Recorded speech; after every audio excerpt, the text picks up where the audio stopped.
Hello everyone and a warm welcome to Achievers YouTube channel. A very good morning guys. I hope you are doing well. स्वागत है आप सभी का achievers YouTube channel पर। तो कैसे हो दोस्तों? मैं आशा करता हूँ कि शानदार तरीके से आप लोग अपनी लाइफ को एंजॉय कर रहे हो, अपने सेहत, फैमिली और पढ़ाई का ध्यान काफ़ी अच्छे से रख रहे हो। हर सुबह की तरह आज भी हम अपने सबसे पहले और सबसे बेहतरीन प्रश्नों के संकलन के साथ 25 सितंबर करंट अफेयर्स लेकर आया हूँ, जो आगामी परीक्षा के दृष्टिकोण से काफ़ी महत्वपूर्ण साबित होगा। शुरू करने से पहले आपसे निवेदन है कि वीडियो को लास्ट तक देखें एवं अच्छा लगे तो लाइक और शेयर ज़रूर करें, क्योंकि आपकी लाइक, शेयर और कमेंट ही हम लोग को मोटिवेट करता है। तो आइए बिना समय व्यर्थ किए बढ़ते अपने पहले प्रश्न की ओर। सबसे पहले जिन्होंने अभी तक चैनल को सब्सक्राइब नहीं किया है वो प्लीज़ चैनल को सब्सक्राइब कर ले एवं बेल आइकन को दबा ले, ताकि हमारी तरफ से आने वाली सभी वीडियो का नोटिफिकेशन आपको सबसे पहले मिले। फर्स्ट क्वेश्चन देखते हैं, वर्ल्ड फार्मासिस्ट डे यानी विश्व फार्मासिस्ट दिवस कब मनाया जाता है? तो ये हर साल 25 सितंबर को वार्षिक विश्व फार्मासिस्ट दिवस के रूप में मनाते हैं। कब मनाते हैं? 25 सितंबर को। इस वर्ष का थीम क्या है? तो इस वर्ष का थीम है ट्रांसफॉर्मिंग ग्लोबल हेल्थ। क्या है? Transforming global health. ठीक है। अब ये जो आपका FIP के जो अध्यक्ष हैं डोमिनिक जॉर्डन, इनका स्टेटमेंट आया है कि हम यह देखना चाहते हैं कि फार्मासिस्ट एक ऐसी दुनिया में कैसा योगदान करते हैं जहां हर कोई सुरक्षित, प्रभावी, गुणवत्ता और सस्ती दवाइयों और स्वास्थ्य तकनीकों के साथ साथ दवा देखभाल सेवाओं तक पहुंच से लाभान्वित होते हैं। तो इनका यह स्टेटमेंट था आपका डोमिनिक जॉर्डन जी का। अब सेकेंड क्वेश्चन देखते हैं, पीएम मोदी किस देश के पीएम के साथ आभासी द्विपक्षीय शिखर सम्मेलन करेंगे? तो ये श्रीलंका के साथ पीएम मोदी आभासी द्विपक्षीय शिखर सम्मेलन करेंगे। ठीक है। और ये शिखर सम्मेलन कब होगा? ये शिखर सम्मेलन 26 तारीख को होगा। ठीक है। अब शिखर सम्मेलन ये तो हो गया। अब श्रीलंका का बात है तो श्रीलंका से जुड़े फैक्ट देख लेते हैं। कैपिटल है सी जयवर्धने, जो कि इसका लेजिस्लेटिव कैपिटल है, और कोलंबो जो है वो इसका एग्जीक्यूटिव एंड जुडिशियल कैपिटल है। और मेन अगर जो आपसे पूछेगा ना कि श्रीलंका का राजधानी कहाँ है, तो आप कोलंबो ही आंसर करना। ठीक है। लेकिन इसका दो है, एक लेजिस्लेटिव कैपिटल है और एग्जीक्यूटिव कैपिटल है और जुडिशियल। कोलंबो जो है वो इसका एग्जीक्यूटिव कैपिटल भी है और जुडिशियल कैपिटल भी है। लार्जेस्ट सिटी भी इसका कोलंबो ही है और ऑफिशियल लैंग्वेज सिन्हाला और तमिल है। उसके बाद प्रेसिडेंट है गोटाबाया राजपक्षे और प्राइम मिनिस्टर महेंद्र राजपक्षे, जो ये दोनों भाई हैं। ठीक है।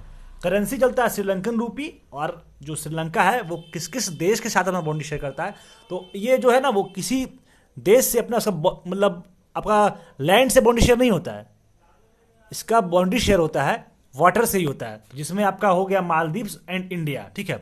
आप लोग इंडिया से तो देख ही रहे होंगे कि इंडिया से कहाँ बॉन्डी शेयर होता है। ये आपका फोटो है, काफ़ी क्लियर क्रिस्टल है, क्रिस्टल क्लियर है, जो आप लोग को पूरा स्पष्ट दिख रहा होगा। यहाँ पे आपका श्रीलंका है, और श्रीलंका का किससे बॉन्डी शेयर हो रहा है? आपका इंडिया से हो रहा है, और यहाँ पे मालदीव्स है। तो ये सब से क्या हो रहा है? आपका वाटर बॉडी से शेयर हो रहा है। ये नहीं कि आपका बॉन्डी आपका लैंड से बॉन्डी शेयर हो रहा है, लैंड से नहीं हो रहा है, वाटर से हो रहा है, इसीलिए इसको बोलते हैं मैरीटाइम बाउंड्री। ठीक है। और ये श्रीलंका है और यहाँ पे तमिलनाडु है, और इन दोनों के बीच में जो स्टेट है, जो मैं आपको दिखा दे रहा हूँ यहाँ पे, आप क्लियर हो जाएगा। ये जो स्टेट है जो आपको इंडिया और श्रीलंका को एक दूसरे से जोड़ता है, उसको बोलते हैं पाक स्टेट। क्या बोलते हैं? पाक स्टेट। ठीक है। ये था आपका श्रीलंका के बारे में फैक्ट्स, और श्रीलंका किस किस देश से अपना बाउंड्री शेयर किया उसके बारे में फैक्ट्स। अब अगला क्वेश्चन देखते हैं, पीएम मोदी ने किस मूवमेंट की पहली वर्षगांठ पर विभिन्न आयु वर्ग के लिए फिटनेस प्रोटोकॉल की शुरुआत की है? तो ये फिट इंडिया के लिए पीएम मोदी ने पहली वर्षगांठ पर विभिन्न आयु वर्ग के लिए फिटनेस प्रोटोकॉल की शुरुआत की है। अब जो ये फिट इंडिया है वो कब स्टार्ट किया गया था? तो ये 29 अगस्त 2019 को स्टार्ट किया गया था, और इसका स्टार्ट करने का उद्देश्य अपने दैनिक जीवन में शारीरिक गतिविधियों और खेलों को शामिल करने के लिए लोगों को स्वस्थ और फिट रहने के लिए प्रोत्साहित करना। चलिए आप लोग ये बताइए कि 29 अगस्त को और किस रूप में मनाते हैं? तो इसका आंसर आप लोग को कमेंट में देना है। इसका मैं आंसर आप लोग को बताऊंगा नहीं, आप लोग इसका आंसर कमेंट में जरूर देना। ठीक है। अब अगला क्वेश्चन देखते हैं, किस राज्य सरकार ने पेट्रोलियम उत्पादों से कोविड शुल्क हटाने का फैसला किया है? तो ये नागालैंड के द्वारा पेट्रोलियम उत्पादों से कोविड शुल्क हटाने का फैसला किया गया है। अब नागालैंड का बात है तो नागालैंड से जुड़े फैक्ट देख लेते हैं। नागालैंड एक लैंडलॉक राज्य है जो कि अरुणाचल प्रदेश, असम, मणिपुर और म्यांमार से घिरा हुआ है। 1 2 3 4 चारों तरफ से ये आपका नागालैंड जो है वो घिरा हुआ है, इसीलिए इसको लैंडलॉक राज्य भी बोलते हैं। यह भारत का सबसे छोटे राज्यों में से एक है। ठीक है, इसका राजधानी कहाँ है? कोहिमा, आप लोग सबको पता होगा। राज्यपाल RN रवि जी हैं और मुख्यमंत्री नफियो रुयो है। ठीक है, लोकसभा में 1 सीट है और राज्यसभा में 1 सीट है। तो ये था आपका नागालैंड के बारे में। अब अगला क्वेश्चन देखते हैं, संयुक्त राष्ट्र और किस देश 12 दिसंबर को वैश्विक जलवायु शिखर सम्मेलन की सह मेजबानी करेंगे? ये ब्रिटेन के संयुक्त राष्ट्र के द्वारा 12 दिसंबर को वैश्विक जलवायु शिखर सम्मेलन के लिए सह मेजबानी करेंगे। संयुक्त राष्ट्र महासचिव एंटोनियो गुतरेस और ब्रिटेन के प्रधानमंत्री बोरिस जॉनसन ने 22 दिसंबर को वैश्विक जलवायु शिखर सम्मेलन की सह मेजबानी करेंगे, जो कि ऐतिहासिक पेरिस समझौते के 5वीं वर्षगांठ है। अब देखिए यहाँ पे ब्रिटेन का बात आ गया, तो मैं आपके लिए एक ब्रिटेन के बारे में थोड़ा सा फैक्ट दे देता हूँ। ठीक है, जो कि ब्रिटिश आइसलैंड के बारे में। जैसे इसमें जो आपका ब्रिटेन होता है, यूनाइटेड किंगडम आप नाम सुने होंगे, यूके के बारे में नाम सुने होंगे, उसके बाद ब्रिटेन का नाम सुने होंगे, उसके बाद एक ग्रेट ब्रिटेन है। तो जो यूके है, यूके किसको बोलते हैं? तो यूके जो है वो आपको ग्रेट ब्रिटेन, जीबी लिख रहे हैं तो आप समझिए ग्रेट ब्रिटेन और प्लस नॉर्दर्न आयरलैंड। ठीक है, नॉर्दर्न आयरलैंड, ये आयरलैंड है, ये दोनों को मिलने से यूनाइटेड किंगडम बनता है। और अब ये देख लीजिए कि ग्रेट ब्रिटेन में कौन कौन से देश मिलने से आपका ग्रेट ब्रिटेन बनता है। तो ये स्कॉटलैंड, ठीक है, स्कॉटलैंड से मिलने से बनता है एक। उसके बाद आपका हो गया वेल्स, उसके बाद एक हो गया आपका इंग्लैंड। कौन हो गया? इंग्लैंड। तो ये जब ग्रेट ब्रिटेन है वो आपका स्कॉटलैंड, वेल्स और इंग्लैंड के मिलने से बनता है। और यूके कैसे बनता है? ग्रेट ब्रिटेन और नॉर्दर्न आयरलैंड। अब ग्रेट ब्रिटेन में कौन हो गया आप देख लीजिए, 3 जो है, स्कॉटलैंड, वेल्स और इंग्लैंड। तो ये था आपका यूके यूनाइटेड किंगडम के बारे में और ग्रेट ब्रिटेन के बारे में। आई होप आप लोग को काफी अच्छा लगा होगा। ठीक है, अब अगला क्वेश्चन देखते हैं। इसी में जो ये जो फैसला हुआ था, जो आपका ये शिखर सम्मेलन में मेजबानी करने का जो फैसला लिया गया था, इसके बारे में और कुछ फैक्ट्स है। शिखर सम्मेलन में अत्यधिक महत्वाकांक्षी और उच्च गुणवत्ता वाले जलवायु योजनाओं को प्रस्तुत करने के लिए राष्ट्रीय सरकारों को आमंत्रित किए जाएंगे, जिसमें सरकारी नेताओं के साथ साथ निजी क्षेत्र और नागरिक समाज भी शामिल होगा। तो ये किस किस राष्ट्र के बीच में हुआ? आप लोग संयुक्त राष्ट्र और ब्रिटेन के बीच में हुआ। ठीक है, वैश्विक जलवायु शिखर सम्मेलन। ठीक है, अब अगला क्वेश्चन देखते हैं। अगला क्वेश्चन है, हाल ही में किस रेल राज्य मंत्री का कोविड-19 की वजह से निधन हो गया? तो ये सुरेश अंगड़ी जी थे, जो कि रेल राज्य मंत्री थे, जिनका कोविड-19 की वजह से निधन हो गया। अब अगला क्वेश्चन देखते हैं, हाल ही में किस पूर्व ऑस्ट्रेलिया क्रिकेटर का निधन हो गया? तो ये डीन जोन्स जी हैं, जिनका हाल ही में निधन हो गया। ये आपके डीन जोन्स जी हैं। ये डीन जोन्स जी है, वो काफी अच्छे बैट्समैन थे, काफी अच्छे बल्लेबाज थे और उतने ही अच्छे फील्डर भी थे, जिनका हाल ही में निधन हो गया। ये ऑस्ट्रेलिया देश से संबंधित है। ठीक है, ये कमेंटर भी रह चुके, मतलब कमेंट्री भी कर चुके हैं। ठीक है, अब अगला क्वेश्चन देखते हैं। रसायन और उर्वरक मंत्रालय ने प्लास्टिक पार्क योजना के तहत देश में कितने प्लास्टिक पार्क स्थापित करने की मंजूरी दी है? तो ये कुल 10 प्लास्टिक पार्क स्थापना करने का मंजूरी दिए हैं। चलिए आप लोग ये बताइए कि रसायन और उर्वरक मंत्रालय किस व्यक्ति के पास में है? मतलब रसायन और उर्वरक मंत्रालय मतलब मंत्री कौन है? तो उसका भी आप लोग को आंसर देना है। ये प्लास्टिक पार्क जो है वो मध्य प्रदेश, असम, तमिलनाडु, उड़ीसा, झारखंड और छत्तीसगढ़ और उत्तराखंड में स्थापित किए जाएंगे। तो ये जो प्लास्टिक पार्क है उसमें क्या हो, उस पार्क में प्लास्टिक का जो भी वेस्ट मटेरियल, जो भी प्लास्टिक वेस्ट होता है, तो उसको यूटिलाइज करके उस पार्क में एक अच्छी तरीके से आर्ट किया जाएगा और एक अच्छे तरीके से सजा के उसका एक भव्य दृश्य बनाया जाएगा। तो ये प्लास्टिक पार्क इसी तरीके से बनेगा। ठीक है, कुल 10 राज्यों में इसका स्थापित करने का मंजूरी दिया गया। उस राज्य कौन था? मध्य प्रदेश था, असम था, तमिलनाडु, ओडिशा, झारखंड, छत्तीसगढ़ और उत्तराखंड। ये कुल 10 राज्य था। अब अगला क्वेश्चन देखते हैं, निम्न में किस पहली महिला को राफेल लड़ाकू विमान उड़ाने के लिए चुना गया है? राफेल को उड़ाने के लिए किस महिला को पहली बार चुना गया है? तो ये शिवांगी सिंह जो है, इन्हें राफेल लड़ाकू विमान उड़ाने के लिए पहली महिला को चुना गया है। ये शिवांगी सिंह जो है वो बिहार जैसे पावन धरा का व्यक्ति हैं, मतलब महिला है, और जो कि बिहार के मुजफ्फरपुर से बिलोंग्स करते हैं। तो ये था आपके शिवांगी जी के बारे में बात। ठीक, अगला क्वेश्चन देखते हैं।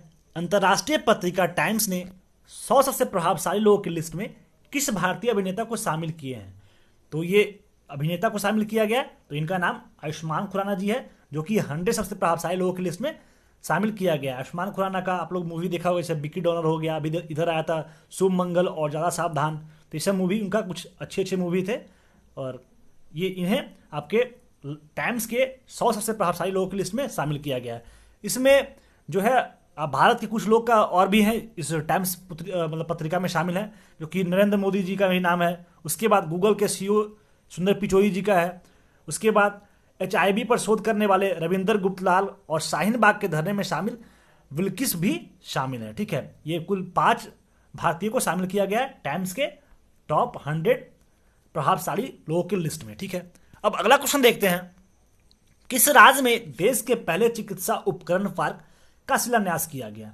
ये सबसे धनी, सबसे मतलब सुखी संपन्न और आपको प्रतिष्ठित राज्य और सबसे पढ़े लिखे राज्य में ये आपका फर्स्ट चिकित्सक उपकरण पार्क का शिलान्यास किया गया। अभी फिलहाल कुछ दिन पहले केरल काफ़ी न्यूज़ में था, और न्यूज़ में रहने की वजह से उसका अच्छा कार्य नहीं था, वो बुरे कार्यों के लिए न्यूज़ में था।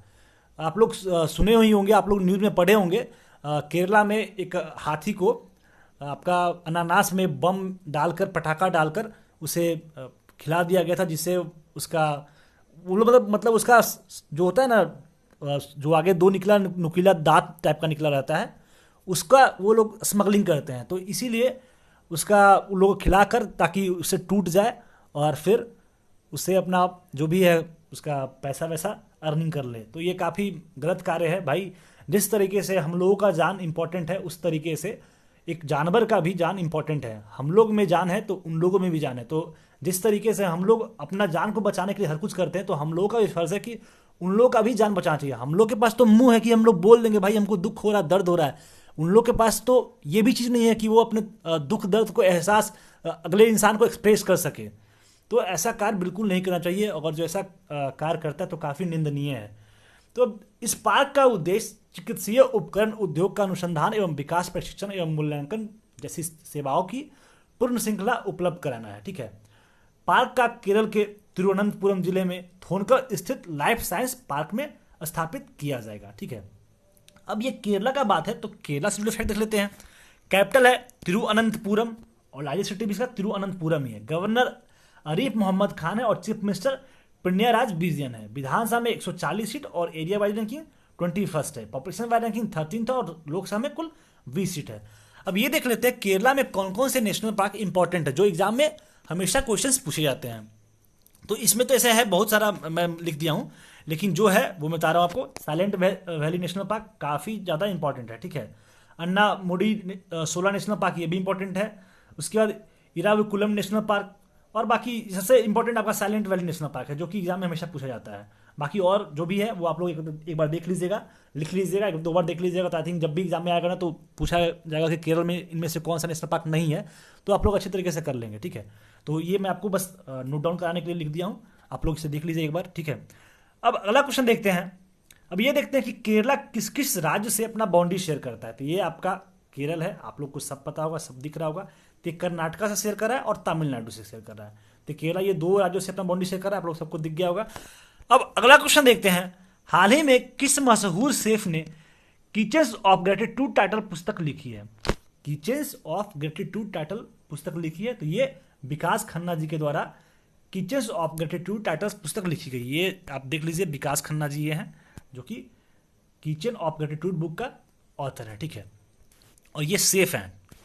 ये जो है इन्होंने अपने खाने खिलाने के पहल फीड इंडिया के बारे में लिखा है, और फीड इंडिया पहल दुनिया का सबसे बड़े फूड ड्राइव में से एक है, जो भूखे लोगों को भोजन परोसने की एक पहल करता है। ठीक है, तो ये जो भी लोग भूखे लोग रहते हैं, जिनको खाने का कोई संसाधन नहीं है, जिन्हें जो काफ़ी गरीब लोग हैं, जो भी आपका स्ट्रीट पर लोग रह रहे हैं, तो उन लोगों के लिए खाने का ये व्यवस्था करते हैं। कौन? ये फूड इंडिया के थ्रू होता है। साथ ही साथ उन्हें इस पहल के लिए अक्टूबर 2020 में एशिया गेम चेंजर अवार्ड से भी सम्मानित किया जा चुका है। आप लोग को पहले मैं क्वेश्चन करा चुका हूं कि इस साल 2020 के एशिया गेम चेंजर अवार्ड किसे सम्मानित किया गया, तो ये विकास खन्ना जी को ही एशिया गेम चेंजर का 2020 का अवार्ड से सम्मानित किया जा चुका है। ठीक है, अब अगला क्वेश्चन देखते हैं, हाल ही में किसे यूएनईपी का भारत में क्षेत्रीय एम्बेसडर नियुक्त किया गया? यूएनईपी मतलब क्या होता है?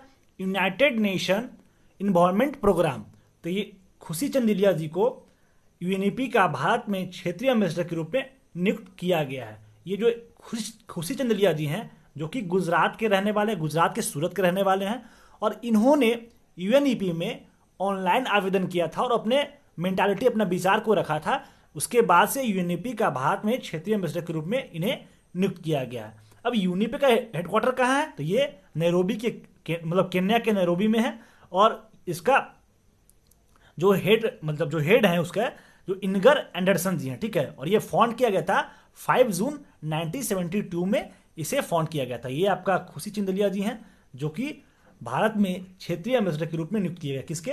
यूएनईपी के। काफी गौरवान्वित बात है और काफी अच्छा सलाह इन्होंने दिया, तभी तो इन्हें नियुक्त किया गया है ब्रांड एम्बेसडर के रूप में। 14 क्वेश्चन देखते हैं। संयुक्त राष्ट्र ने कोरोना महामारी की सुस्ती के कारण 2020 में निम्न में से कितने प्रतिशत अर्थव्यवस्था रहने का अनुमान जताया है? ये 5.9% मतलब अर्थव्यवस्था रहने का अनुमान लगाया है ये 2020 में, ठीक है। किसके द्वारा? संयुक्त राष्ट्र के द्वारा। अभी तो कोरोना चल रहा है तो कुछ भी हो सकता है, इंसान तो सेफ है नहीं, तो फिर अर्थव्यवस्था क्या सेफ रहेगा? तो ऐसा तो होगा ही। तो ये इतने भी इंपॉर्टेंट, इतना भी हम लोग को माइंड में रखने का चीज़ नहीं है, कुछ भी हो सकता है। अभी फिलहाल अगर जो इंसान सेफ हो जाएगा तो जीडीपी तो हम लोग हैं, तो जीडीपी भी है, हम लोग नहीं है तो कुछ भी नहीं है यार। तो पहले हम लोग सेफ रह लेंगे। तो जो भी लोग हैं, आप लोग अपना अच्छे तरीके से टेक केयर कीजिए, सैनिटाइज करते रहिए अपने में, हमेशा हाथ को बाहर निकलने के पहले मास्क लगाइए और अच्छे तरीके से अपना देखभाल कीजिए। अगला क्वेश्चन देखते हैं। विश्व समुद्री दिवस 2020 वर्ल्ड मैरीटाइम डे का थीम क्या है? अब जो एग्जाम हो गया ना, पहले के जैसा स्टैंडर्ड नहीं रहा है। अब एग्जाम भी अपने आप को अपडेट कर लिया। जिस तरीके से हम लोग भी अपने फैशन को अपडेट करते हैं ना, उस तरीके से एग्जाम भी अपने पैटर्न को अपडेट किया है। पहले क्या पूछता था कि विश्व समुद्री दिवस कब मनाया जाता है, तो अब वैसे नहीं पूछता है। अब पूछता है कि विश्व समुद्री दिवस का जो इस बार मनाया गया उसका थीम क्या था। तो चलिए, आप वर्ल्ड समुद्री दिवस भी याद कीजिए, यानी वर्ल्ड मैरीटाइम डे भी याद कीजिए, और इसका थीम क्या उसको भी याद करना पड़ेगा, तभी आप लोग एग्जाम में अच्छा कर पाइएगा। तो जिस तरीके से एग्जाम अपने पैटर्न को अपडेट करा है, उस तरीके से हम लोग अपने मेंटालिटी को भी अपडेट करेंगे, तब तक एग्जाम को टैकल कर पाएंगे। तो इसके लिए हम लोग को अपने माइंड को थोड़ा डेवलप करना पड़ेगा, थोड़ा सोचने का, समझने का तरीका का थोड़ा सा डेवलप करने पड़ेगा। तो ये जो विश्व समुद्री दिवस है, इसका थीम इस बार था सतत गृह के लिए सतत शिपिंग, ठीक है। विश्व समुद्री दिवस प्रति वर्ष सितंबर के अंतिम बृहस्पतिवार को मनाया जाता है। इस दिवस के द्वारा शिपिंग सुरक्षा के महत्व, समुद्री सुरक्षा तथा समुद्री वातावरण की सुरक्षा एवं समुद्री उद्योग पर जोर डाला जाता है। पहली बार इस दिवस को 1978 में मनाया गया था। संयुक्त राष्ट्र व्यापार एवं विकास सम्मेलन के मुताबिक दुनिया भर में करीब 80% व्यापार समुद्र मार्ग के द्वारा होते हैं, ठीक है। और काफी ये सस्ता व्यापार होता है, ठीक है, समुद्र के मार्ग के द्वारा। अब देखते हैं question of the last day, जिसका आंसर आप लोगों ने कमेंट में दिया था। चलिए, जो लोग कमेंट में नहीं दिए थे उनको भी मुबारक, और जो दिए तो भाई आप लोग का तो मैं हमेशा आभार व्यक्त करता हूँ। आप लोग ऐसे ही देते रहिए, और जो नहीं देते हैं भैया, आप लोग से रिक्वेस्ट करते हैं कि दे लीजिए, आंसर दे लीजिए। आप लोग को याद हो जाएगा एग्जाम में, जो वो क्वेश्चन पूछा जाएगा तो आप वहाँ सही करके आओगे, आपका 2 नंबर ऐसे ही मिल जाएगा। तो अगर जो लिख दीजिएगा 2 नंबर मिल रहा है तो कम बात है। तो आप लोग आंसर दिया कीजिए। क्वेश्चन है, हाल ही में आयुष्मान भारत योजना की दूसरी वर्षगांठ मनाई जा रही है।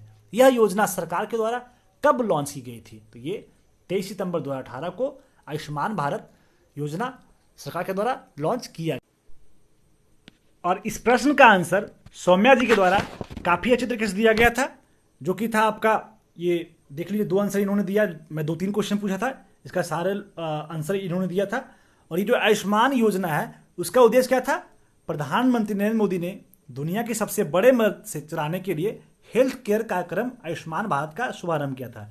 इससे क्या हुआ, लोगों को हेल्थ केयर के लिए आयुष्मान योजना स्टार्ट किया गया था, जिससे आयुष्मान बीमा के थ्रू उन लोगों को मतलब पैसा से हेल्प मिलेगा, ताकि वो अपना इलाज वो करा सके। तो सौम्या जी, इसी तरीके से आप आंसर देते रहिए, और आप बहुत अच्छा कार्य कर रहे हैं, काफ़ी सराहनीय कार्य कर रहे हैं। आप इसी तरीके से करते रहिए, और आपको भगवान काफ़ी सारा शक्ति दे, और आप जहाँ भी रहो हमेशा खुश रहो, और जल्दी से अपने लाइफ के माइलस्टोन को प्राप्त करो। अब मूव करते हैं क्वेश्चन ऑफ द डे, जिसका आंसर आप लोगों को कमेंट में देना है। क्वेश्चन है, सिटी फॉरेस्ट आनंद वन का उद्घाटन कहाँ हुआ? Option A Jammu Kashmir, option B Uttarakhand, option C Jharkhand और option D Himachal Pradesh. City forest Anand Van का उद्घाटन कहाँ हुआ? तो आप लोग से रिक्वेस्ट है कि इसका आंसर कमेंट में दे, और मैं जो भी क्वेश्चन पूछा हूँ, 2-3 क्वेश्चन और मैं पूछा हूँ, तो उसका आंसर भी आप सीरियली वाइज अच्छी तरीके से व्यवस्थित करके जरूर दें। ठीक है। यदि आप जीके, जीएस या स्टैटिक के कोई भी विषय का फ्री स्टडी मटेरियल पढ़ना चाहते हैं तो हमारे वेबसाइट पर ज़रूर विजिट करें, जिसका लिंक नीचे डिस्क्रिप्शन में दिया हुआ है। साथ ही साथ जीके, जीएस, करंट अफेयर्स की डेली क्यूज़ के लिए हमारे टेलीग्राम ग्रुप को ज्वाइन करें। आज के पीडीएफ के लिए हमारे ऑफिशियल टेलीग्राम चैनल को सब्सक्राइब करें, इसका भी लिंक नीचे डिस्क्रिप्शन में दिया हुआ है। आप लोग पढ़ते रहें, घर पे रहें, सुरक्षित रहें, और यदि वीडियो अच्छा लगे तो लाइक कर दें और इसे अपने सगे संबंधियों, दोस्तों में शेयर करें। और यदि आप हमारे चैनल पर नए हैं तो चैनल को सब्सक्राइब कर लें। वीडियो में अंत तक बने रहने के लिए बहुत बहुत धन्यवाद। मिलते हैं आपसे अगले दिन। जय हिंद।